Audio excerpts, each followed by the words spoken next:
underneath the airplane, between the landing gear.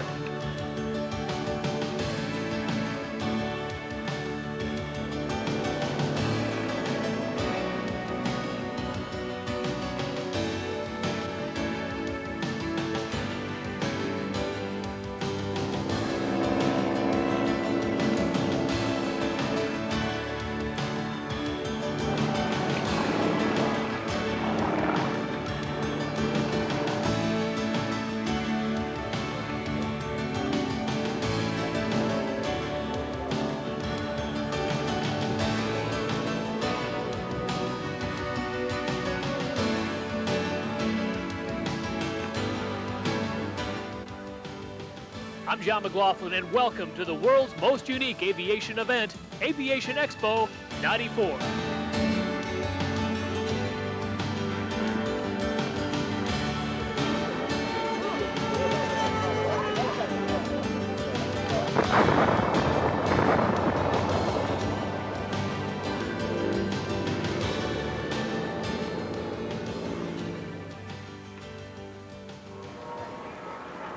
Aviation Expo '94 went into the record books as the most successful expo ever. Gone were the flooding problems of 1993. The new expo site near Ankeny easily handled the huge crowds, and with the completion of the adjacent full-scale airport, military and antique aircraft were on display. Aviation Expo '94 simply proved that the best just keeps getting better. More action in striking back. More full-scale aerobatic acts. More radio-controlled planes and pilots. And pylon racing excitement.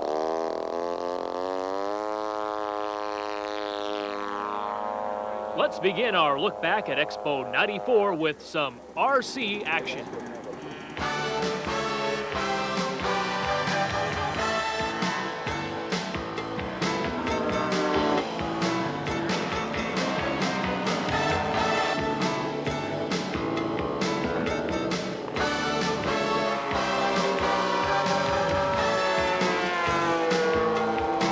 I'm flying a third scale Sequoia, which is scratch built. I made my own plans, and it weighs about 35 pounds. I've got a 4.2 A&M Sachs engine on it. It flies very aerobatic. If you want the thrill of flying, this is equal or better than large scale aircraft.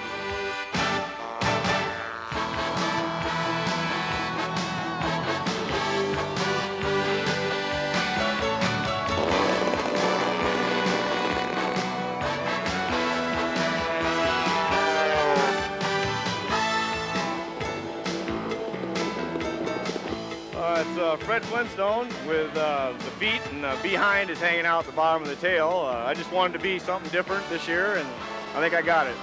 How about the plane itself? It's a SIG 4-star 120 with a Sato 154 stroke with smoke. How does it fly? Excellent. Can't ask for a better plane. Good deal. Why don't you go ahead and show us Fred here?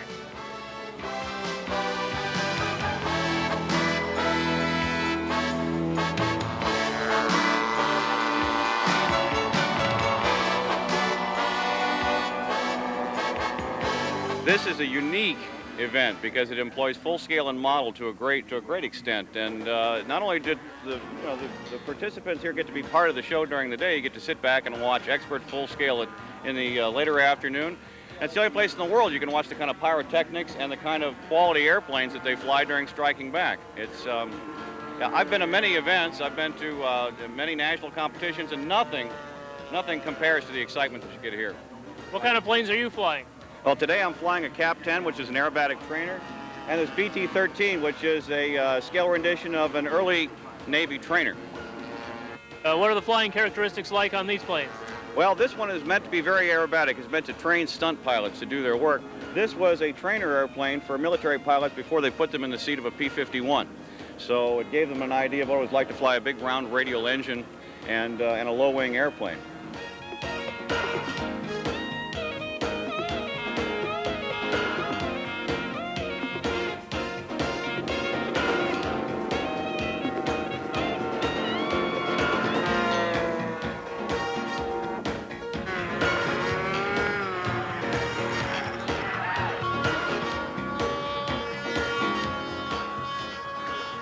it's wonderful. It's exciting. It's full of a lot of thrills, a lot of ups and downs. A few crashes, although I haven't crashed, but.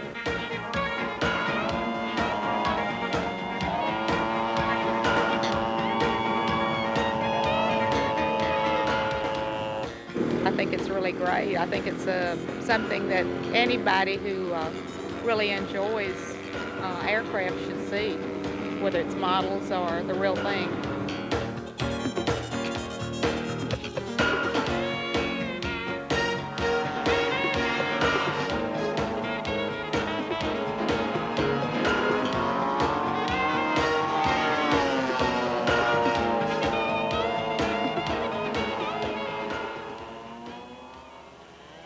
During Expo 94, thousands of takeoffs and landings were recorded.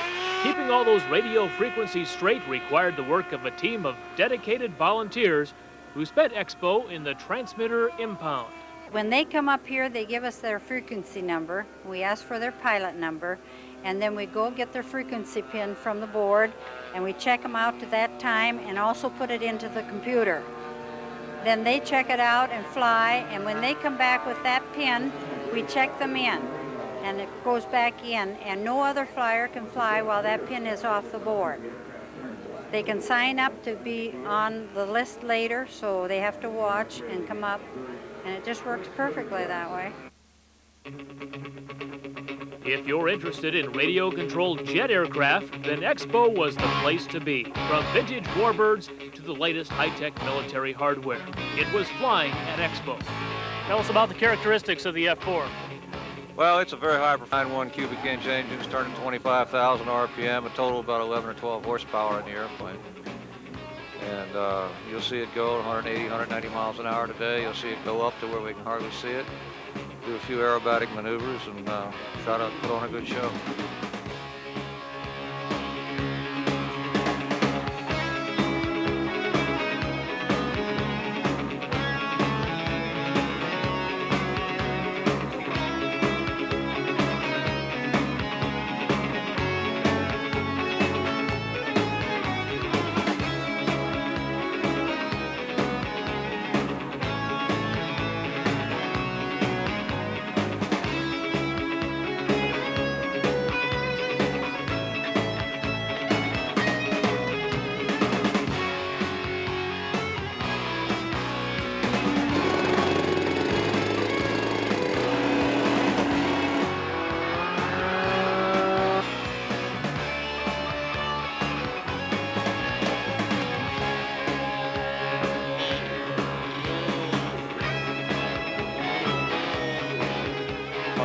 It's a whole lot of fun. I'm flying a Byron MiG-15.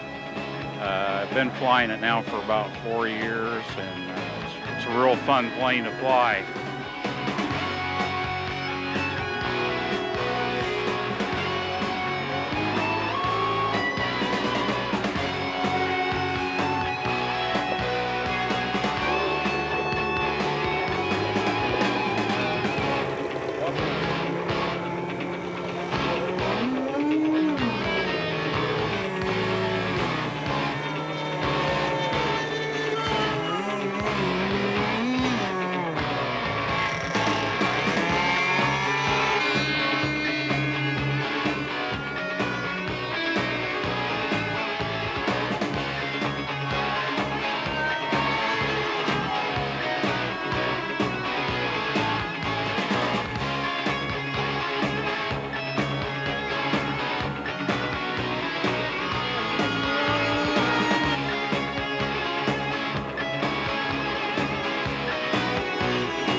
A view from the air revealed the beauty of the new Expo side as folks were arriving. The 5-day event took on a state fair-like atmosphere with plenty of food stands and souvenir booths, and thousands of friendly people. You may be surprised to find that only a small percentage of show-goers were radio control or full-scale pilots. The common bond that tied everyone together was a love for aviation. All ages were represented at Expo, from the very young to World War II veterans who had important stories to share with today's generation. Of course, promoting aviation was the main goal of Aviation Expo. After witnessing the best flying around, both models and full scale, it's no wonder many folks headed home with a radio control kit or a wide variety of aviation-related merchandise. Expo 94 saw the addition of full-scale aircraft on static display. Famous World War II fighters like the P-51 Mustang taxied into the show site. Pilots took time to talk with the aviators of tomorrow. Spectacular flybys brought the audience to their feet. Many had never been this close to a B-25 bomber. Iowa's National Guard was well represented with numerous helicopters on the show site. And look for even more aircraft on static display for Expo 95. And one of the interesting things about Aviation Expo is you not only get to see a wide variety of aircraft, but you can ride in them too, like this vintage Stinson tri-motor. Never had a negative comment. It's always been a positive comment. They love it. Everybody's, of course, got a window seat, and they really enjoy the ride in the old airliner. Yeah, this airplane was built in 1931, one of 52 built, the only one still flying. There's another one in a museum. And this airplane went to work for Century Airlines, which later became American Airlines. One of the most exciting aspects of radio-controlled flying today is pylon racing, using scaled-down AT-6 aircraft. The Expo racing schedule was expanded for 94, and the result was some heated competition. Races were held every day during Expo. And the AT-6 racing is rather exciting because there's some pressure on the pilots. And if you take a pilot like me, I'm a little new at this. I'm not real experienced. This is my third race, third heat, and they've all three been right here at this week. Then on Sunday, the big race. Who would take home the first place trophy and the $1,000 top prize? Not to mention bragging rights.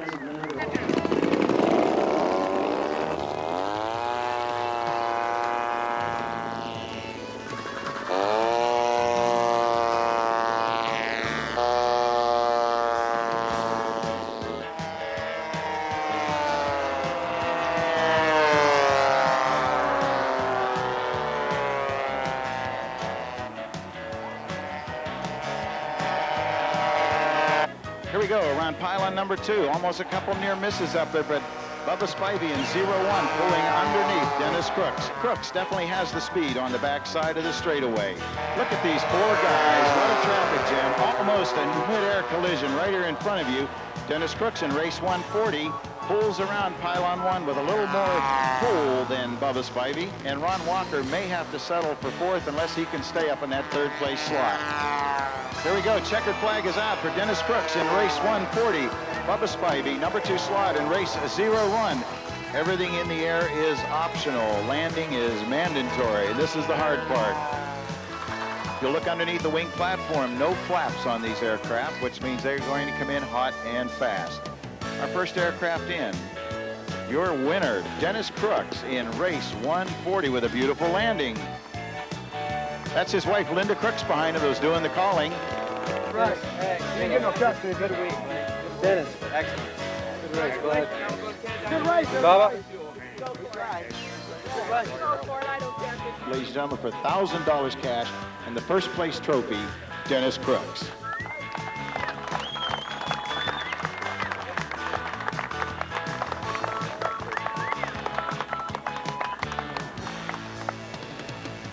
Dennis, while you're up near the microphone, well, I know this is at least worth a kiss, isn't it? Where's our photographer?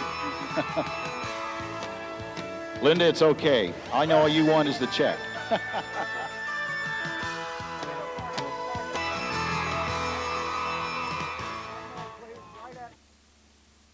Radio-controlled Top Guns got the audience warmed up each day for the exciting slate of full-scale aerobatic performers. The Lanier RC team.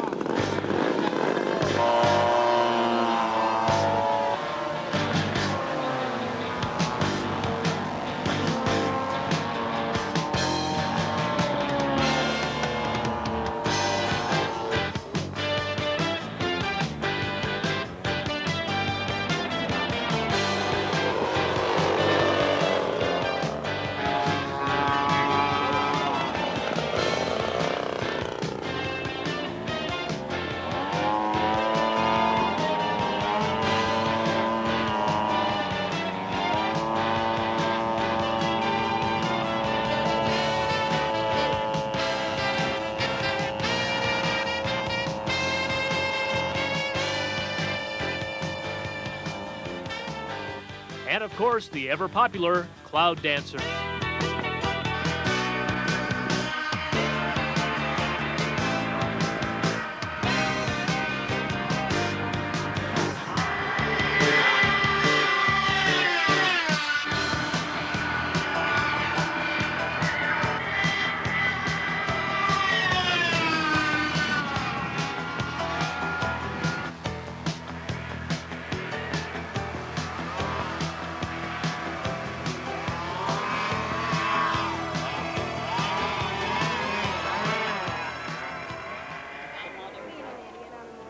The uniqueness of Aviation Expo drew the nation's top aerobatic performers to the expo grounds. Folks like Bob Davis, who flew the two-place Russian Sukhoi. Bob, tell us a little bit about flying the Sukhoi at an event like this where we're incorporating both the small and the large-scale aircraft. Well, it's really a lot of fun, you know, and it kind of adds a new dimension to air shows as I know it, and the other fellows too, because it's really a nice intermix. It gives the crowd a lot to look forward to, a change of pace. And one of the things they did, I think, the day before yesterday, and they're also going to do tomorrow, there's a scale model Sukhoi, which will fly for 3 minutes, and then as soon as he finishes, I jump in and I do my act. Unlike many other air shows, the expo performers took time to visit with the crowd and sign autographs, realizing the importance of inspiring the Top Guns of tomorrow. Now sit back as we start our gut-wrenching aerobatic highlights with Sean Tucker. And now my dad is setting up for the maneuver he calls the spiraling tower. Taller than the world's tallest building, taller than the Sears Tower in Chicago. My dad peeks over the top with 2.5 snap rolls on the upline and a full roll on the 45-degree downline. There's the roll on the way up, starting at 195, 150, 100, 50, 40, 30, 20, 10, 0. Now watch this. The double knife edge, hammerhead turn, and a big round of applause for Sean D. Tucker as he puts the smoke out. Now watch this and imagine yourself riding through this maneuver. There's 1, and 2, and 3, continuing to tumble is 4. There's number 5 and holds it there, ladies and gentlemen, Sean D. Tucker.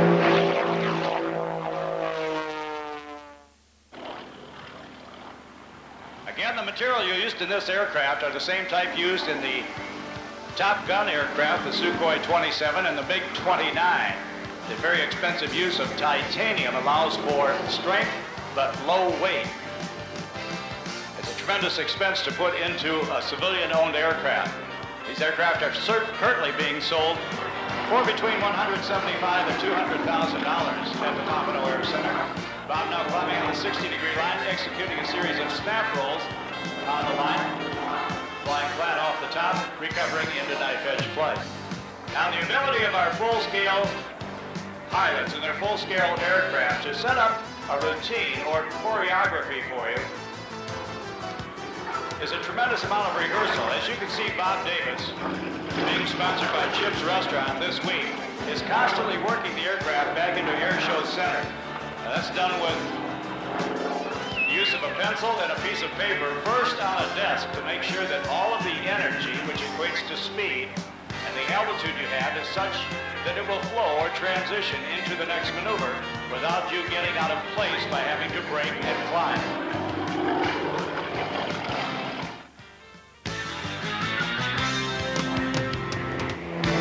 There's the beautiful Raven that we talked about in this one-of-a-kind design aircraft. And get a little revenge on those power lines that I was frustrated by for the 26 years in the business. Let's see how this works out. Watch this as Wayne gets revenge on the wires. The wires that drove him crazy for 26 years of crowd dusting. The wires and the trees as well. But he makes it look so easy and clips that wire. Revenge is sweet. Ladies and gentlemen, Wayne Handley.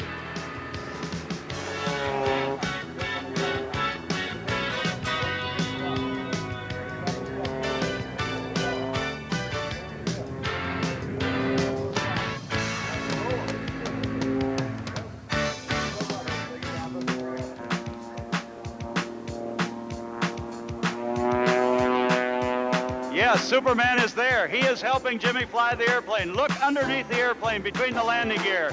Ladies and gentlemen, it is Superman carrying the airplane to a a safe altitude. Consider this ride by Lee Oman. Hello, Superman. Hello, Lee.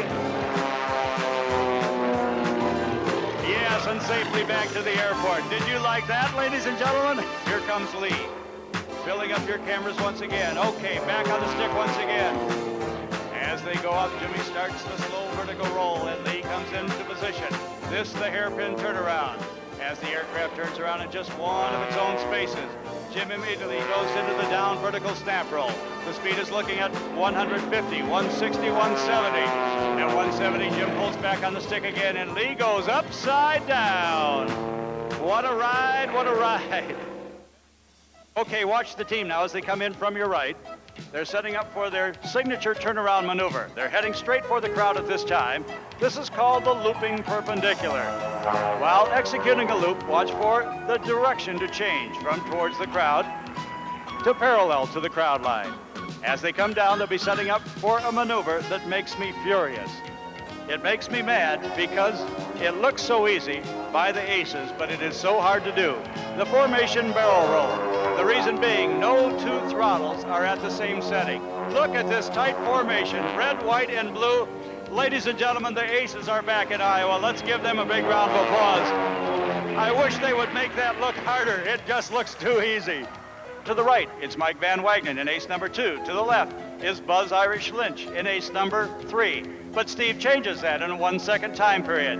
Now flying the left wing and out of position is Mike Van Wagenen. Now flying the right wing and out of position is Buzz Lynch. Hang on to the tail. Don't look over. Come on, Harry. Wait a minute. Look out for the propeller. Harry, you off the bottom of the airplane. Release the fire yourself. Grab the lead, Harry. Grab the lead. He's out of control.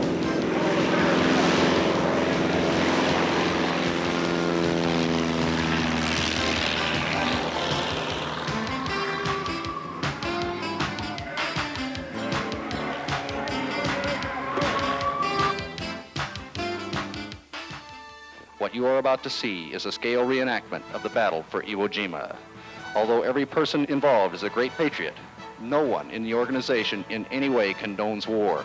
The upcoming production is designed to serve as a reminder of what a terrible tragedy war really is, lest we forget. Ladies and gentlemen, Striking Back.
flag that you've seen raised here this year was donated by my nephews, Doug and I, and they want us to take that flag back to Iwo Jima with us, which we are going back to Iwo in February.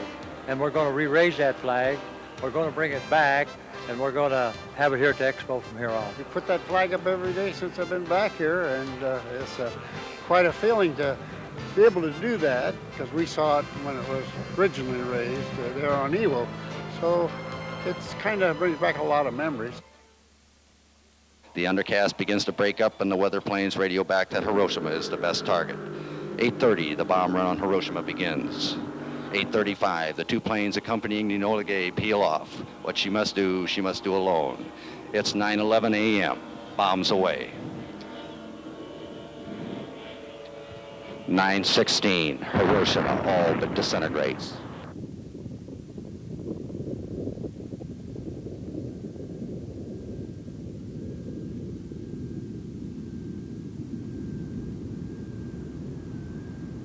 This blast signals the beginning of the end of World War II.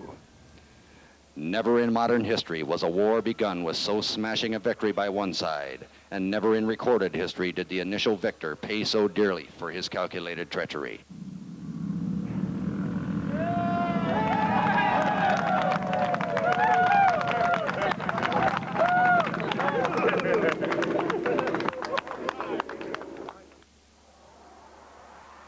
And that's going to wrap it up for Aviation Expo 94. If you've never been to this event, make plans now to attend Expo 95 at the Ankeny Airport. On behalf of everyone involved with Expo 94, I'm John McLaughlin. Thanks for joining us.